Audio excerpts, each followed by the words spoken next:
vamos entrar agora numa outra discussão aí, que é com relação aos senadores brasileiros, né? Nosso amigo Paulinho já trouxe hoje de manhã, mas eu acho que vale a pena conversar com a minha bancada para saber qual é a opinião dele sobre esse assunto. Senadores brasileiros vão ter uma semana de home office. Pois é, o home office terá algumas regras que foram definidas em uma reunião recente agora no Senado Federal.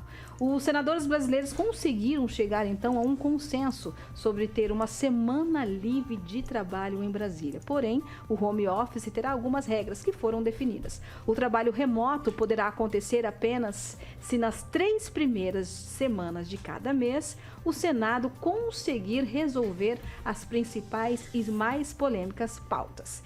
Se isso acontecer, o político eleito poderá desfrutar da última semana de trabalho semipresencial e ficar mais perto das suas bases eleitorais. Bom, então quer dizer o seguinte, se eu conseguir fazer meu serviço tudo direitinho, na primeira e na segunda semana, na terceira semana eu pego folga aqui na Jovem Pan, apesar que eu estou começando hoje. Consigo, Mas Divaldo? eles também tomaram posse agora, em fevereiro. Então estamos igual, então. Estamos igual para igual. Consigo, Divaldo?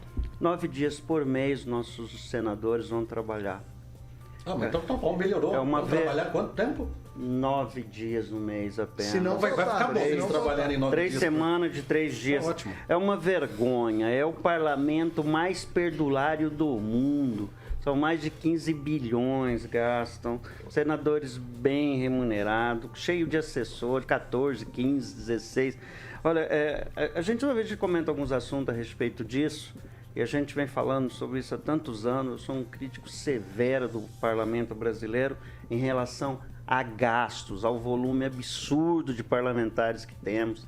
513 deputados federais, 81 senadores, representativo de 3 por estado.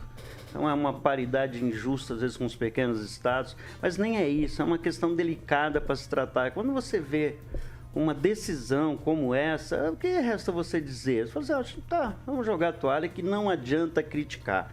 Eu espero que meus colegas de amanhã vai estar aqui o Sérgio Moro, confirmado, Carioca, às 7 horas. Eu espero que ele teve com um discurso aqui, ou cobrei a respeito disso do parlamento, desse gasto, se ele defendia alguma proposta de redução do número de deputados, que tem projetos lá andando para reduzir um pouco o número de deputados federais. Ele fez um discurso aqui bastante ético, ele tem uma história convergente com a ética, com a decência. Eu espero que amanhã ele ajude a dar uma explicação, que ele é contra. Eu espero que o Sérgio Moro tenha se posicionado contra isso. Não teve o meu voto, mas eu respeito muito, eu tenho respeito à sua trajetória.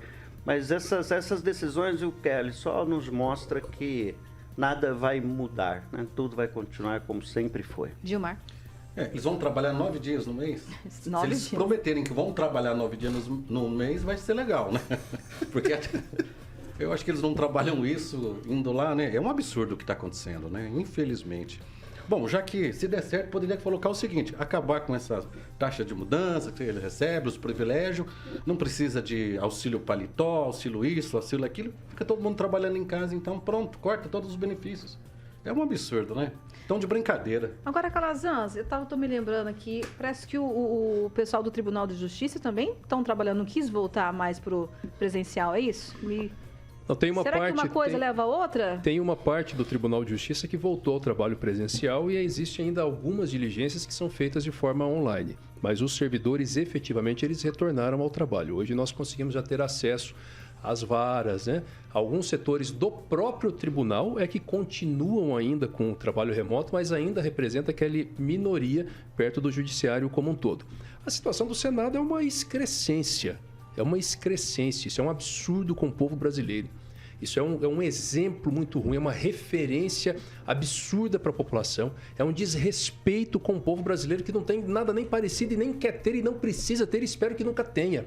Quem tem que mudar é o Senado, é a política brasileira. É um absurdo, é uma vergonha, é uma barbaridade. Isso faz parte do acordo para a reeleição do presidente Rodrigo Pacheco, um advogado, um colega meu de trabalho que se coloca aí como paladino da ética, da justiça, da verdade, ter a coragem de fazer uma medida dessa no momento em que o Brasil passa passa por dificuldade econômica, no momento em que o governo tem que aumentar tributo da gasolina para recompor os caixas. Que exemplo é esse? Isso é uma barbaridade. Está na hora da população brasileira começar a voltar os olhos para aquilo que nunca muda e só piora a política brasileira. Isso que se chama Congresso Nacional, Poder Legislativo, e também olhar com mais carinho, com mais cautela também, inclusive para o próprio Poder Judiciário. Porque o Executivo, independente gostando ou não da política, pode ser Bolsonaro, pode ser Lula, mas ele é sempre criticado, é sempre visado, é sempre cobrado. Agora, olha lá, de onde vem, aliás, as mazelas do Brasil. Senhores senadores, isso é uma vergonha, isso é um absurdo, sabe? Tem que tomar vergonha na cara, tem que ver que esse povo brasileiro se rala para ter o mínimo do mínimo do mínimo. Esse exemplo está errado, sabe? Se tiverem decência, voltem atrás e trabalhem todas as semanas.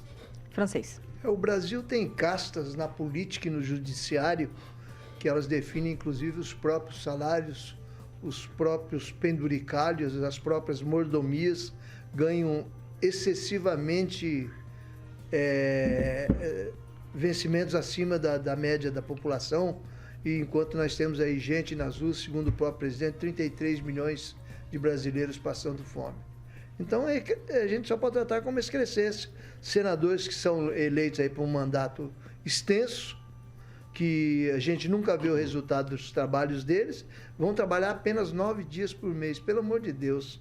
Isso não existe num país carente de providências, de regularizações e de economia, principalmente. Os poderes políticos e judiciários teriam que cortar um pouco na carne para redistribuir melhor as rendas desse país, não simplesmente ficar aumentando taxas, impostos e carregando tudo em cima do contribuinte. Onde nós vamos parar, não sei, mas nós encaminhamos para um beco sem saída. É uma situação lamentável, e amanhã, então, a partir das 7 horas, né, Carioca? Tem Sérgio Moro. 7 horas, então, tem entrevista com o senador Sérgio Moro. Vamos ver o que ele tem a dizer sobre esse assunto.